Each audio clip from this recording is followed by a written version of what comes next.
Hello friends, মোৰ চেনেলত স্বাগতম জনাইছো। মই আজি কটৰি ব্লাউজৰ পাৰফেক্ট ষ্টিচিং কেনেকৈ কৰিব পাৰি হেতু দেখাম। এটা এইবিলাক কটৰি পাৰ্টস হয়। এইবিলাক এনেকৈ উলুটা সাইডৰ ওপৰত এনেকৈ মুখামুখিকৈ লৈছো। প্ৰথমতে উলুটা সাইডৰ ওপৰত লাইনিঙৰ কাপোৰ কেইটা দি চাৰিওফালে চিলাই মাৰি লম। তাৰ পিছত এই দুটা পাৰ্টও এনেকৈ মুখামুখিকৈ ৰাখিছো। এইটা উলুটা সাইডৰ ওপৰত লাইনিঙৰ কাপোৰ এনেকৈ দি লৈছো, লৈ সবফালে চিলাই মাৰি দিম। তাৰ পিছত এই দুটা পাৰ্টও এনেকৈ মুখামুখিকৈ ৰাখিব লাগিব। লাগি তাৰ পিছত এনেকৈ লাইনিঙৰ কাপোৰটো দি এনেকৈ চাৰিওফালে চিলাই মাৰি ল'ব লাগিব। এইটো পাৰ্টও এনেকৈ কৰিব লাগিব। তাৰ পিছত এইটো মেইন বেক পাৰ্টটো হয়, তাৰ উল্টা সাইডৰ লাইনিঙৰ কাপোৰটো দি চাৰিওফালে চিলাই লগাই এটাচ কৰি ল'ব লাগিব। মই একদম কম সময়ৰ ভিতৰতে দেখাইছো, আপোনালোকে সহজতে বুজি পাব। তাৰ পিছত স্লিপছ দুটা এনেকৈ মুখামুখিকৈ ৰাখিম, ৰাখি তাৰ ওপৰত এনেকৈ লাইনিঙৰ কাপোৰ দুটা দিম, দি সবফালে চিলাই মাৰি এটাচ কৰি ল'ম। তাৰপিছত মই সকলোখিনি পাৰ্টস এটাচ কৰি ল'লো, লৈ সাইডত থকা এক্সট্ৰা কাপোৰখিনি এনেকৈ কাটি ল'ম। গোটেই পাৰ্টছখিনিৰ পৰা মই এনেকৈ ভিডিঅ'টো দেখাইছো, তেতিয়া আপোনালোকে সহজ হ'ব বুজিবলৈ। এনেকৈ যদি নিচিলাই তেনেহলে কেতিয়াবা একেটা সাইডৰে দুইটা পাৰ্ট ষ্টিচিং হৈ যায়, সেইকাৰণে এনেকৈ ল'ব লাগে মই দেখুৱা ধৰণে।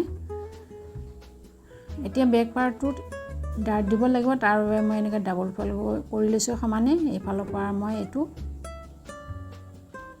ডাঙৰ হেভি সাইজ হয়, 44 সাইজ, সেইকাৰণে 5.5 ইঞ্চি লৈছো আৰু ইয়াৰ লেন্থ লৈছো 4.5 ইঞ্চি। আৰু তলফালে দুইটা সাইডে হাফ ইঞ্চ মই ইয়াৰ ডাৰ্ট দিম। এনেকৈ দুইটা সাইডে মই সমানে বহাই লৈছো।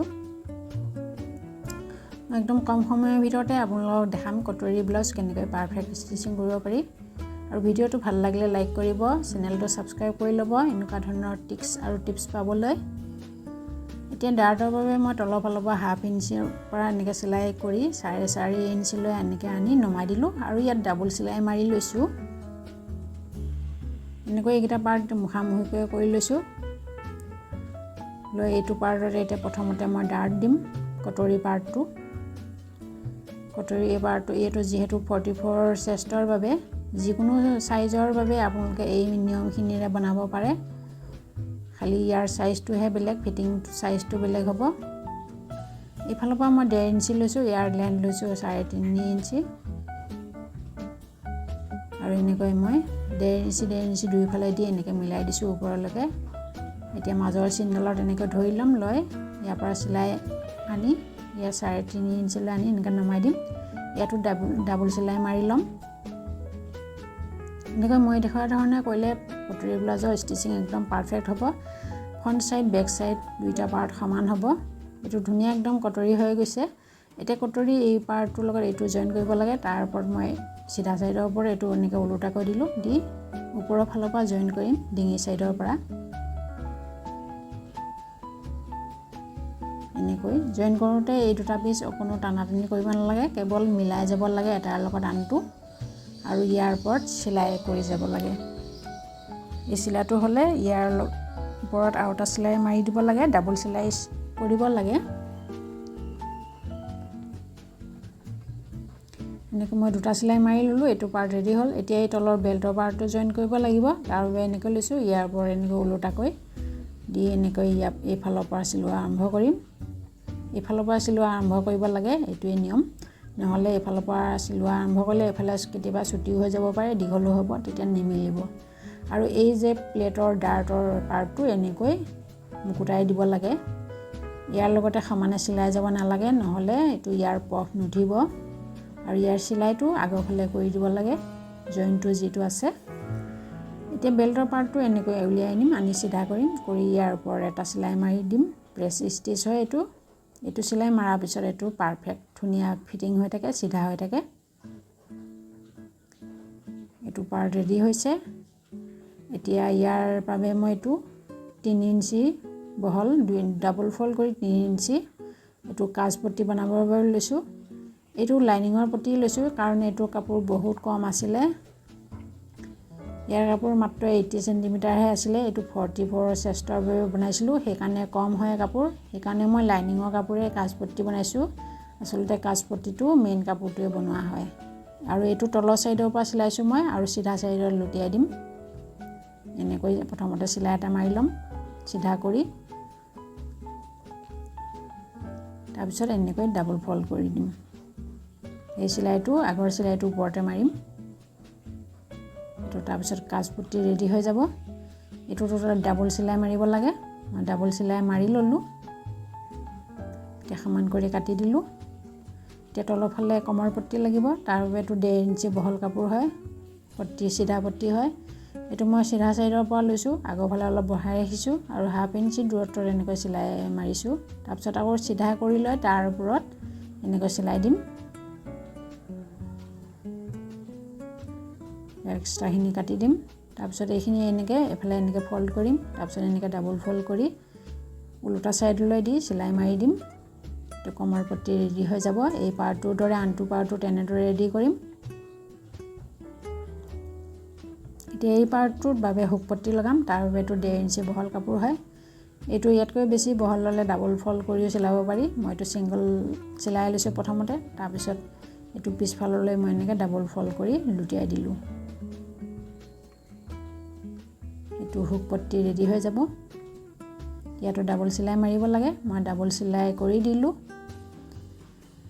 এতিয়া এইটো তলৰ ফালে যি কমৰ পট্টি সেইটো আনটো সাইডৰ দৰে লগাই ল'লে হৈ যাব এতিয়া এইটো বেক পাৰ্টটো মই কমৰ পট্টি লগাই ল'লোঁ এতিয়া মই এনেকৈ মাজত চেণ্টাৰত সমানে ভাঁজ কৰিম কৰি ইয়াত চিন দি ল'ম এনেকৈ এইটো যে মাজ হয় সম্পূৰ্ণ আৰু ইয়াৰ মাজত চিনৰ ওপৰত পৰাকৈ এই দুটা পাৰ্ট এনেকৈ চাম যদি কোনোবাটো পিছ আগা পিছা আছে তেনেহ'লে কাটি সমান কৰি ল'ম ইয়াত একদম পাৰফেক্ট হৈছে খালি অকণমান নামমাত্ৰ থাকে ক'ৰবাত এনেকৈ মই দেখুওৱা ধৰণে কাটিং আৰু ষ্টিচিং কৰিলে একদম পাৰফেক্ট ব্লাউজ হয় ফিটিঙো একদম পাৰফেক্ট হয় এইটো কৰাটো তেনেকৈ এইটো কাজপট্টি হয় কাৰণ কাজপট্টিৰ কাৰণে এই চিনডালৰ পৰা বহাই ৰাখিব লাগিব যিটো চিলাই আছে সেইটো বহাই ৰাখিব লাগিব যিমানখিনি সেইখিনি বহাই ৰাখি তাৰপিছত জুখিব লাগিব আৰু এইফালেও প্ৰায় সমানেই যদি সমান নাথাকে তেনেহ'লে কাটি সমান কৰি ল'ব লাগে আৰু এতিয়া মই বাহু দুটা জইন কৰিম বাহু দুটা জইন কৰোঁতেও নিয়ম আছে কিছু ইয়াৰ বাহু দুটা জইন কৰোঁতে সন্মুখৰ ডিঙি সাইড যাতে দুইটা সমান হয় তেনেকৈ মই দুইটা বাহু জইন কৰি ল'লোঁ এতিয়া এইটো অৰেপ পট্টি লৈছোঁ অৰেপ পট্টিটো 1.25 ইঞ্চৰ লৈছোঁ আৰু এটা সাইড মই ফল্ড কৰি চিলাই লৈছোঁ চিলাই লৈ এতিয়া ডিঙিত মই চিলোৱা আৰম্ভ কৰিছোঁ সেই চিলাইটো এইফালে আছে ওপৰৰ ফালে চিলোৱা ফালে নাই ইফালে চিলোৱাৰ বিপৰীত সাইডত আছে এতিয়া মই গোটেইটো এনেকৈ লগাই ল'লোঁ আৰু ইয়াৰ এক্সট্ৰা অলপ কাটি ল'ব লাগিব ডিঙিৰ পৰা গোটেই ডিঙিটোৰ পৰা তাৰপিছত এনেকৈ সৰু সৰু কাট লগাব লাগিব এইটো একদম পাৰপিন লগা সহজ পদ্ধতি তাৰপিছত এনেকৈ কৰিব হাতেৰে চিধা কৰি তাৰপিছত এইটো ফল্ড কৰি পিছফাললৈ দি দিব যিমানখিনি জোখত পাৰপিন লাগে সিমানখিনি ৰাখি তাৰ ওপৰত চিলাই মাৰি দিব এইটো যি কট থাকে ভিতৰত কট থকা পাৰপিনৰ নিচিনাই হয় একদম একে কিন্তু সহজ হয় তাতকৈ বেছি লগোৱাৰ এইটো তেনেকৈ গোটেই ডিঙিটোত মই এনেকৈ লগাই ল'ম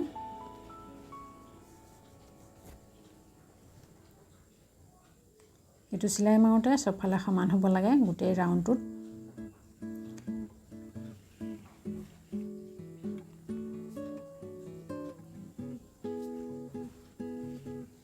এতিয়া এইটো মই স্লিভছটো কেৱল মই লাইনিং দিয়ে জইন কৰি থৈছিলোঁ তাত মই এতিয়া এনেকৈ পাৰপিন দি মই এইটো ফিনিচিং দিম তাৰ বাবে এইটো 1.5 ইঞ্চি বহল কাপোৰ হয় সিধা পট্টি হয় সিধা পট্টিটো মই এনেকৈ ডাবল ফল্ড কৰি এনেকৈ এটা কাষত চিলাই মাৰিছোঁ ফল্ডেড সাইড ওপৰৰ ফালে আছে আৰু যিটো খোলা সাইড সেইটো মই সিফালে চিলাইৰ ভিতৰত ৰাখিছোঁ আৰু এইটো এনেকৈ সিধা কৰি যিমানখিনি পাৰপিন লাগে সিমানখিনি ৰাখি বাকীখিনি তলফাললৈ দি ইয়াৰ ওপৰত চিলাই মাৰি ল'ম এইটো পাৰপিনো ধুনীয়া একদম ফিনিচিং হয় স্লিভত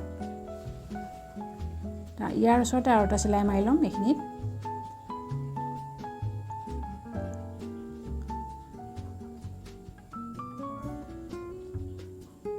সেইটো চিলাই মাৰি ল'লোঁ এতিয়া স্লিভছটো ৰেডি হৈছে ইয়াত লগাবৰ বাবে এটেচ কৰিবৰ বাবে তাৰ বাবে মই এনেকৈ শোল্ডাৰটো মেলি ল'লোঁ এনেকৈ লৈ যি চেণ্টাৰৰ পৰা চিলোৱা আৰম্ভ কৰিছোঁ ব্লাউজটোৰ বাহুৰ যি চিলাই আছে তাৰ ওপৰত স্লিভছটোৰ কাটটো মিলাই মই এনেকৈ এফালৰ পৰা চিলোৱা আৰম্ভ কৰিছোঁ এইটো চিলাই শেষ হ'লে সিফালে আনফালে আকৌ মাজৰ পৰাই আৰম্ভ কৰিম আৰু মাজৰ পৰা আৰম্ভ কৰিছোঁ আনটো সাইডৰ বাবে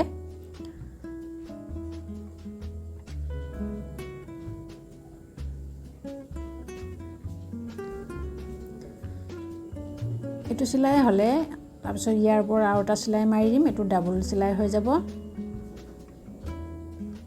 এনেকৈ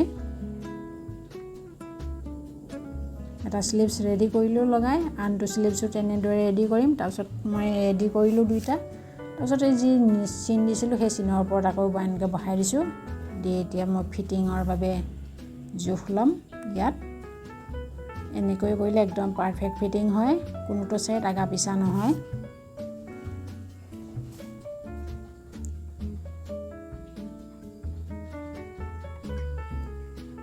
এতিয়া এফালৰ পৰা এনেকৈ জুখিব লাগে চেণ্টাৰৰ পৰা যিমান ৱেষ্ট হয় তাৰ 4 ভাগৰ এভাগ লৈ ল'ব ইয়াত মই 9.5 লৈছোঁ কাৰণ 38 ৱেষ্ট হয় ইয়াত চেষ্ট 44 হয় ইয়াত 11 লৈছোঁ মই আপোনালোকৰ যিমান থাকে সিমান তাৰ 4 ভাগৰ এভাগ লৈ ল'ব ইয়াৰ নিয়মবিলাক সব একেই মেথড একেই খালি সাইজটো বদলিব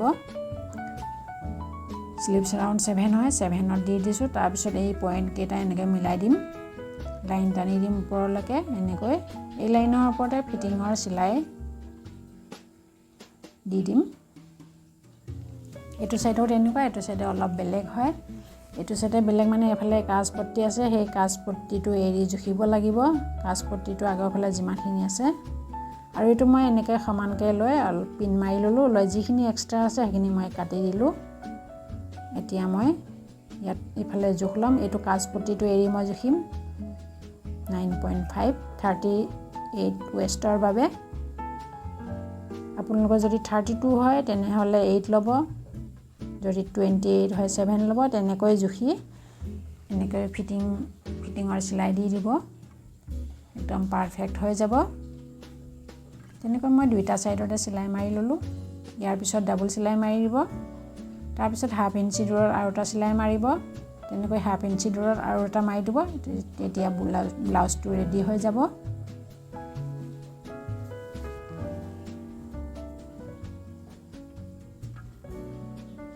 এইটো সাইডত তেনেকৈ মাৰিম ভিডিঅ'টো আপোনালোকৰ বাবে বহুত হেল্পফুল হ'ব ভালকৈ মন কৰিব ভিডিঅ'টো আৰু ভিডিঅ'টো ভাল লাগিলে লাইক কৰিব চেনেলটো সাবস্ক্ৰাইব কৰি ল'ব এনেকুৱা ধৰণৰ ভিডিঅ' পাবলৈ সকলোতকৈ আগেয়ে এতিয়া যিখিনি এক্সট্ৰা আছে সেইখিনি মই কাটি দিলোঁ সমান কৰি দিলোঁ এইফালে খুঁটা যি আছে এক্সট্ৰা সেইবিলাকো কাটি দিলোঁ এতিয়া মই চিধা কৰি দেখাম এইটো কেনেকুৱা হৈছে এইটো একদম final look thank you for ৱাচিং বাই বাই